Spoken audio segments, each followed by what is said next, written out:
genade met my vanoggend, toe ek daar staan, ek weet nie of ek vir die Here gevra het en of die Here vir my gevra het deur my gedagtes nie. Maar hy vra toe vir my die vraag: wat doen ons hier? Wat doen ons hier? Nou die rede hoekom ek wil hê julle moet met my genade hê is want tot en met vanoggend toe ek my oë oopgemaak het, was hierdie nie die preek wat ek gaan preek het nie. Sou gepreek het nie. Hierdie is 'n hele nuwe ene. Want die Here het vir my gevra, wat doen ons hier? Waarmee is ons besig? Kom ons kerk toe want dit is vir my gerieflik. Kom ons kerk toe want dan sien ek my vriende. Kom ons kerk toe want my ouers het gesê ek moet kerk toe kom. Wat doen ons hier? En laasweek het ons gepraat oor die nagmaal en ons het vir mekaar hierdie ding gesê dat die herhaling daarvan, die pastoor vir wie ek gewerk het, die een wat nou volgende week vir julle gaan kom kuier, hy het hierdie ding altyd gesê, hy het gesê die verskil tussen 'n groef en 'n graf is net die diepte. Dis al verskil.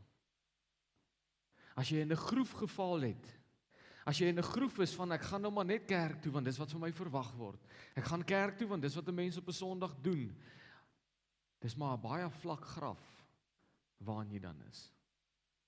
So die vraag wat ek by jou wil los vanoggend, en ek beloof hier is nie die einde van my preek nie, maar ek wil hê jy moet aanhou hieraan dink. Dis wat doen jy hier vanoggend? Hoekom is jy hier? Het die Here jou dalk gestuur vir 'n rede? Het jy dalk besluit vanoggend jy moet hier wees? En ek het dit vanoggend besef in die tyd wat ons gebid het voor die diens, elke besluit wat jy gemaak het, vandat jy oud genoeg was om te begin besluit te maak, het jou tot op hierdie oggend hier gebring, waar jy in hierdie bank sit. En die Here is ook hier. En ek glo met alles in my, dat hy jou vanoggend wil ontmoet, maak nie saak waar jy sit nie. Maak nie saak wat die omstandighede is, waarin jy is, hoe jy jouself hier bevind nie. Hy het bestem vir jou om hier te wees, en jy is hier. En dit gee jou soveel meer rede om die vraag te vra, maar wat doen ek hier? Hoekom is ek hier? Ons gaan nou verder sing. Ek het die musiekspan so halfpad gestop. Maar ek wil graag vir julle hierdie teksgedeelte lees, is wat die Here nou vanoggend vir my gegee het. Openbaring 7, vers 9 tot 12, sê die volgende. Hy sê, hierna het ek gesien en kyk, daar was 'n baie groot skare gewees, wat niemand kon tel nie. Hulle was afkomstig uit elke nasie en stam en volk en taal. En het voor die troon gestaan en voor die lam. Hulle het lang wit stolas gedra met palmtakke in hulle hande. Hulle het met 'n harde stem uitgeroep, die verlossing behoort aan ons God wat op die troon sit en die lam. Al die engele rondom die troon en ook rondom die ouderlinge en die 4 lewende wesens gestaan. Hulle het toe op hulle gesigte neergeval voor die troon en God aanbid en gesê, Amen. Die lof, die heerlikheid en die wysheid, die dank en die eer, die krag en die sterkte kom ons God toe vir ewig en ewig. Amen en amen. En wat die Here vanoggend vir my in hierdie teksgedeelte wys, is daar's eintlik net 2 redes. Een van 2 redes hoekom jy hier is vanoggend. Sien, deur die jare het ons soveel keer uit gewoonte uit kerk toe gekom. Soveel keer vir redes waarvoor dit eintlik nie is nie, dat ons het iewers te mekaar geraak met hoekom ons eintlik hier is. Hoekom die Here ons eintlik hier wil hê. En ek wil sê, hierdie teksgedeelte wys vir ons 2 tipes mense uit. Hy wys vir ons 2 groepe uit, en jy vind jouself in een van hierdie 2 klasse. Gered of ongered. En maak nie saak in wat sien jy sit vanoggend nie. Ek gaan nie vanoggend vir jou vra, as jy ongered is, steek jou hand op nie. Of as jy gered is, steek jou, dit maak nie vir my saak vanoggend nie, dit maak vir jou saak. Dit is 'n saak tussen jou en God vanoggend oor hoekom jy hier is. Ek wil met julle begin deur te gesels die wat redding nodig het. Nou verder in Openbaring sal julle sien, dat die eerste groep van wie hy praat, hierdie groot gros mense, hierdie groot groep mense, van elke volk en taal en stam, bietjie verder in Openbaring, vra 'n ouderling, vra hy, wie is hierdie mense? Wie is die mense wat nou hier om ons is? En dan antwoord die Here hom, hy sê, dit is die mense wat deur die groot verdrukking gegaan het. Nou ek en jy, as ons kaarte reg speel hier op aarde, gaan ons die groot verdrukking mis. En gaan die Here ons kom haal voor dan. Maar ek wil vir jou sê, elke woord en elke letter in die woord van God is vir my en jou ook vandag. En ek wil vir jou sê, as jy op die punt is in jou lewe waar jy besef, maar my saak is nog nie reg nie. Ek het nog nie erns gemaak met my verhouding met die Here nie, dan kan ek vir jou sê, dat daar tot 'n mate toe 'n groot verdrukking waardeur jy op hierdie huidige oomblik gaan. Kan julle saamstem? Daar's verdrukking in jou lewe, want dit is wat sonde doen. Sonde kom en dit plaas 'n las op jou skouers, dit plaas druk op jou lewe, want skielik voel ek kan nie wees nie. Skielik jaag my gedagtes my rond en my gewete pla my so erg, dat ek kan nie funksioneer nie, alwaar ek dink, is hierdie goed waardeur ek gaan.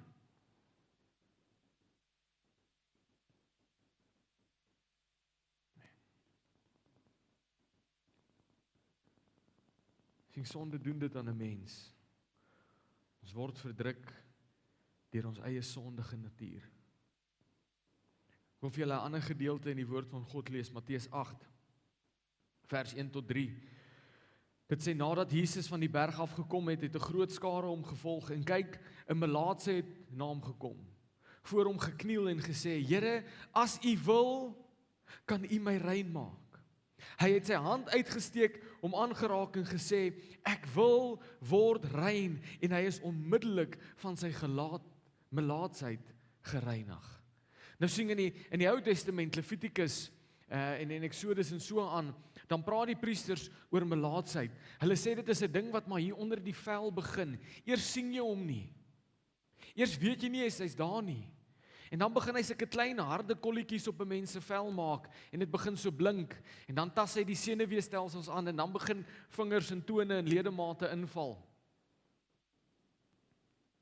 En dan kom Jesaja bietjie verder in die Ou Testament, dan praat hy met die volk en hy sê, julle ongeregtighede, julle sondige natuur, dit wat julle aangejaag het, maak julle soos siekes, maak julle soos melaatses, julle het pyne en seere wat ontsteek is en dit word nie gesond nie, vanweë julle ongeregtigheid, vanweë dit wat deur julle gaan.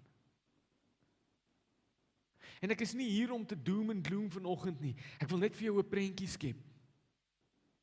Want sien, ek is nie hier om te oordeel nie, en die woord van God bevestig dat selfs Jesus het nie gekom om te oordeel nie, maar om te verlos. En ek wil hê jy moet jouself vir 'n oomblik, as jy hier sit vanoggend en jy sê, maar my saak is nog nie reg nie. Ek weet nog nie waar ek gaan opeindig nie. Ek het nog nie my hart en lewe vir die Here gegee nie. Wil ek hê jy moet soos hierdie melaatse man, sien, hy kon nie net in die stad ingaan nie. Hy kon nie net in die dorp inkom en sê, ek wil graag met 'n dokter praat nie, ek soek graag vir Jesus nie. Hy moes, as hy in die stad inkom, moes hy skree, onrein, onrein, sodat die mense nie naby hom moet kom nie. Wat sonde in my en jou lewe doen, is dit verander net die stem. Sien, dis nie meer die priesters wat my uit die stad uithou nie. Dis nie meer ek hoef nie meer hardop te skree onrein nie. Alles gebeur hier binne. Hier binne skei ek myself van die liggaam. Hier binne skei ek myself van God. Hier binne skei ek myself van die lam. Hier binne skree my gedagtes die heeltyd op my, onrein, onrein. Ek verdien nie om hier te wees nie. Maar hierdie melaatse man besef een ding. Hy besef, ek het Jesus nodig. Ek moet by Jesus Christus uitkom. En hy veg sy way deur die skare. Hierdie was net na die bergpredikasie, Jesus se bekendste preek. Daar was duisende mense. Onder andere fariseërs, onder andere mense wat sou geweet het hy's 'n melaatse man wat hom sou keer, maar die man stop nie. Hy moet by Jesus Christus uitkom. En sy woorde aan hom is, hy vra nie, Here, kan U my gesond maak nie. Hy val nie voor Jesus se voete en sê, Here, ek wonder of U my as 'n melaatse man kan aanraak en reinig nie. Hy kom nie na Jesus toe met twyfel in sy hart of hy daar mag wees of nie mag wees nie. Sy woorde is, as U wil. Nie kan U nie. Nie is dit in U vermoë nie. Hy kom nie met twyfel en wonder in sy hart of die Here hom gaan genees nie. Hy weet die Here kan. As U wil. Hy kom en hy val op sy knie. Die teksgedeelte sê hy val op sy knie voor Jesus. Wat dit vir jou gaan vat. Jy gaan op jou knie moet val en weet dat Jesus kan. Hy kan jou verlos. Hy kan.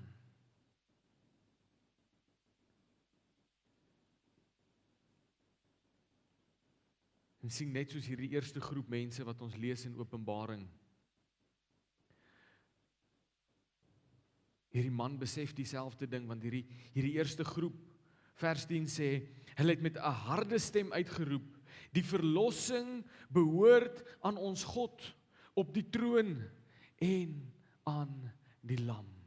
Ek wil vir jou sê vanoggend, as jy jouself sien in die eerste groep, in die groep mense wat sê, ek het nog verlossing nodig, ek sukkel nog met 'n klomp goed, ek weet nog nie of my hart op die regte plek is nie, moet jy vanoggend met 'n harde stem kan uitroep, ons gaan nou verder sing, want dis nie 'n saak tussen jou en my en God nie, dis 'n saak tussen jou en God. Jy gaan met 'n stem moet uitroep en sê, Here, die verlossing behoort aan U, en ek weet U kan my verlos, en dit is hoekom ek hier is vanoggend.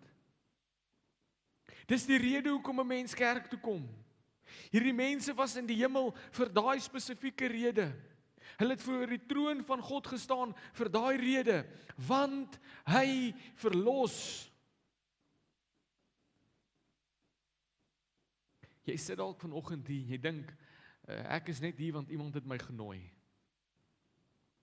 Ek is net hier want ek wil hê hulle moet ophou my te vra. Laat ek nou maar een keer gaan, en dan sal hulle van my keis afklim. Jy dink dalk jy's toevallig hier. Ek weet nie wat het gebeur nie, ek het vanoggend net in my kar geklim en toe kom ek kerk toe. Nee, jy's hier want die Here het bestem dat daar vir jou verlossing moet wees. Dat jy losgemaak moet word van hierdie sondige natuur. Dat jy losgemaak moet word van die juk wat jou vashou. Dat jy verlos moet word, soos hierdie groep mense uitroep en sê, die verlossing behoort aan God, wat op die troon sit en aan die Lam. So as jy jouself vanoggend die vraag vra, eerlikwaar, wat doen ek hier vanoggend? Kan ek vir jou sê, die eerste antwoord is, dalk is jy hier om verlos te word. Dalk is jy hier om vrygekoop te word, om gereinig te word, om skoon gewas te word. Maar sien, dan is daar 'n tweede groep ook. Hierdie aaklige tendens in die kerk begin. Dis nog nie vreeslik populêr nie. Maar dit is besig, want ek het al met sulke mense te doen gehad. Wat reken die kerk is net vir ongeredde mense. Ek is gered, so ek kan by die huis bly. Ek het 'n verhouding met God, en ek doen dit my way. Nou, ek weet nie of ek nostalgies raak, of wat is die geval nie, maar dieselfde pastoor wat kom, hy het altyd gesê, julle geweet, daar's 'n kreet, 'n temalied vir die hel. En ek is baie jammer vir die Frank Sinatra ondersteuners hier. Maar dit is sy song, and I'll do it my way. As jy dink jy gaan dit jou way doen, gaan jy dit mis. As jy dink, ek het nie die kerk nodig nie, die woord sê, moenie die onderlinge byeenkomste mis nie, ag, maar dis okay, ek is fine, ek doen dit my way. Dis presies wat die duiwel wou gehad het. In die hemel het hy gesê, ek wil dit bietjie my way ook hê. Stuur bietjie daai aanbidding my way. Ek wil ook bietjie van dit hê. Maar sien, die tweede groep mense,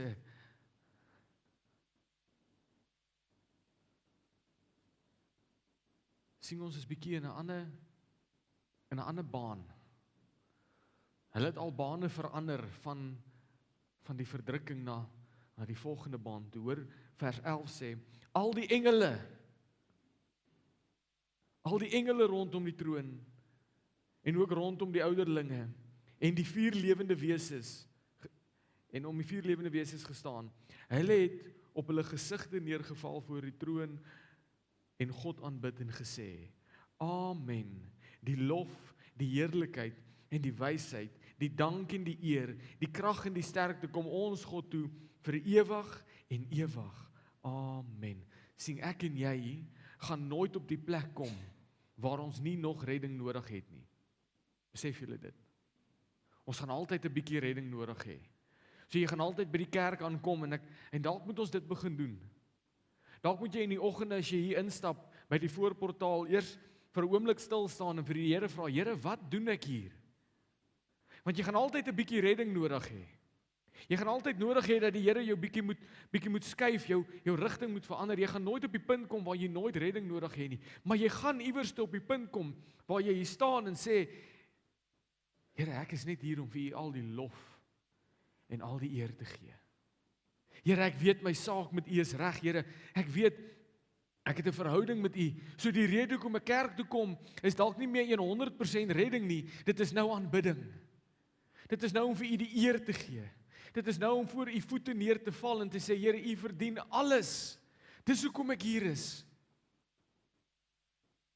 Ek is nie hier sodat die pastoor vir my die resep vir die lewe moet gee nie.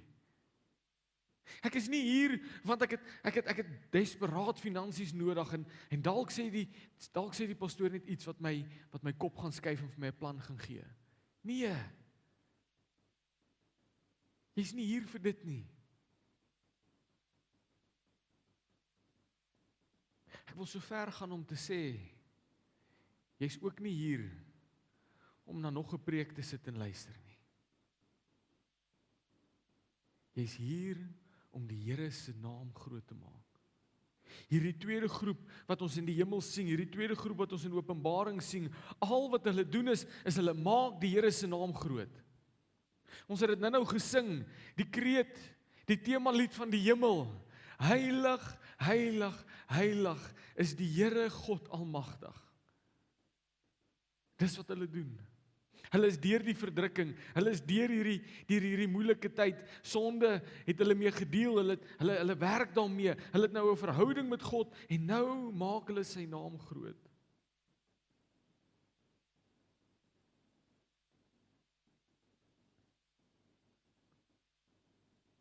Om hom meer te ken, en meer van hom te leer.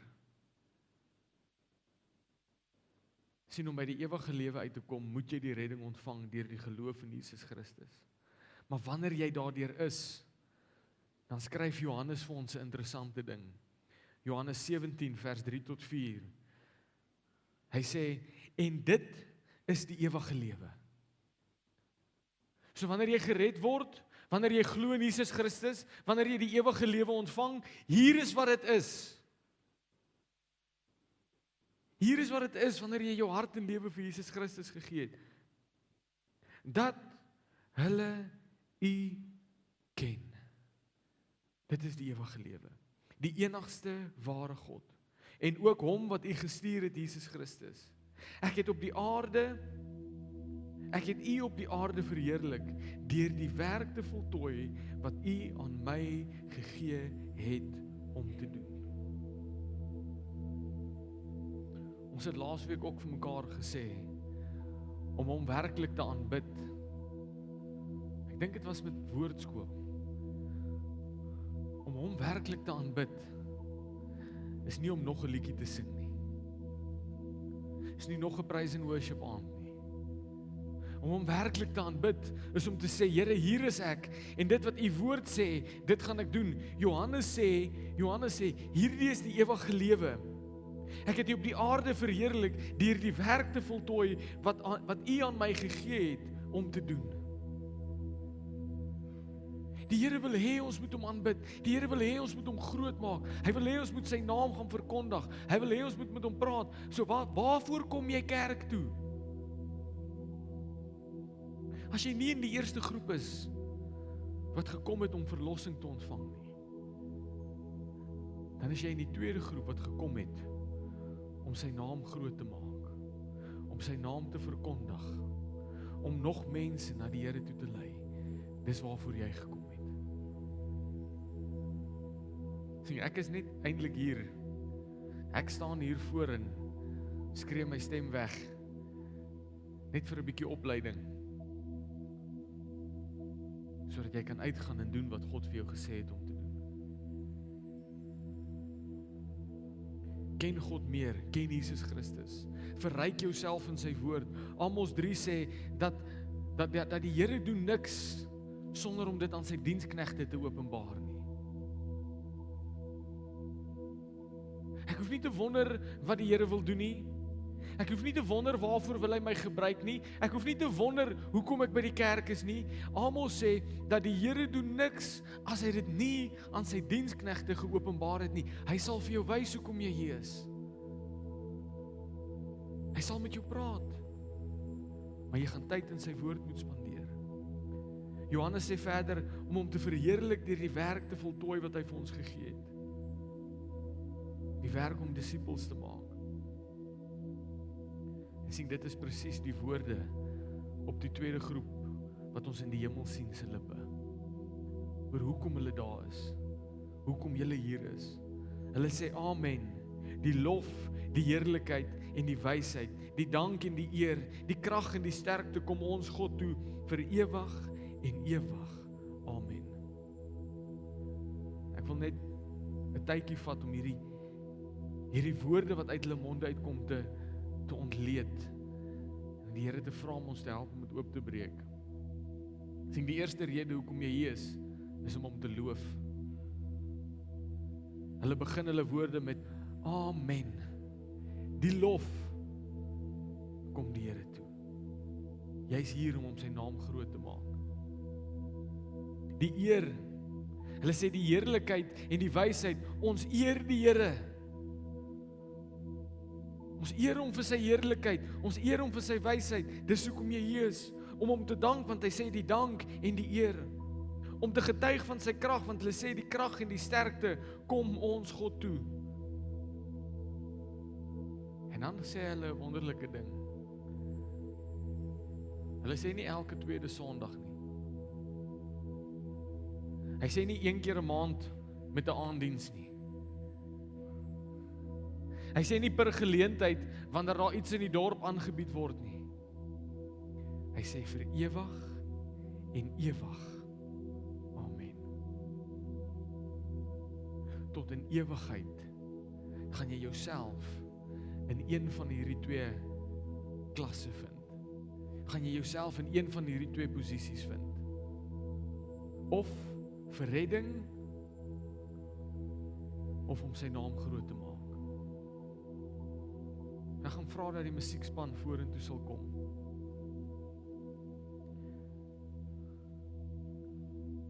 Ek wil die geleentheid gebruik